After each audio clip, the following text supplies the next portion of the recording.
Lautaferðir eru dásamlegar. Það yndislegt að spássera í alls konar náttúru í sól og blíðu, tylla sér niður og gæða sér á góðu nesti, að sjálfsögðu úr íslensku hráefni og njóta augnabliksins.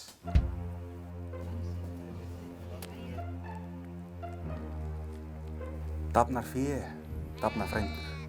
Lambið litla hleypur hagann, étur hvert gómsætt stingandi strá sem það finnur og brosir við sólinni. Í óspennandi veðri leitar það skjóls hjá mömmu sinni sem hímir á berangri. Ef lambið fengi að ráða, myndi það vilja skjótast í skógarskjól í vondum veðrum, auk þess sem hægt að éta botngróður skógarins í illviðrum í stað þess að standa í höfum hjá mömmu sinni. Dafnar tré, dafnar frændur. Ef lítið sætt lamb sér lítið sætt tré, étur það, en bara ef það gott á bragðið.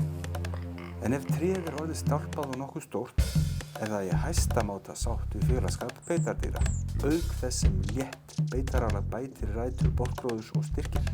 Það þarf bara að muna að skilja ekki unglingana eftir eftirlitslausa til lengdar í skóginum. Stundum geta þeir tekið upp á ýmsu fikti.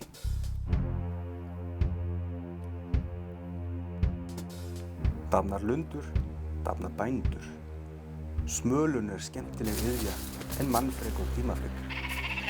Í gróskumiklum skógi beitarhlaðborðið eins og í veglegri fermingarveislu, á meðan heiðarnar bjóða bara upp á kakó með kleinum. Féð þarf ekki að leggja á sig eins stórt svæði til að fá fylli sína og bóndinn þarf ekki að smala eins stórt svæði til að finna sitt féð. Sláturtíð getur lengst og neytendur fengið ferskt kjöt lengur. Dafnar frændur, dafnar jörð. Neytandinn fær fyrsta flokks afurð. Hann fær heilnæmt kjöt af lambi sem hefur átt gott líf.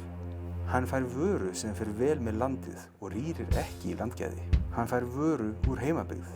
Skógurinn gefur einnig af sér ýmsar aðrar tekjur fyrir bændur og samfélagið.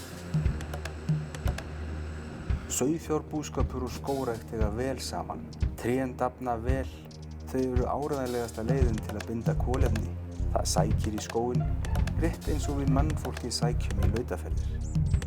Heilnæmur skógur, glöð lömb, stoltir bændur og neytendur sem kunna að meta gæði náttúrunnar.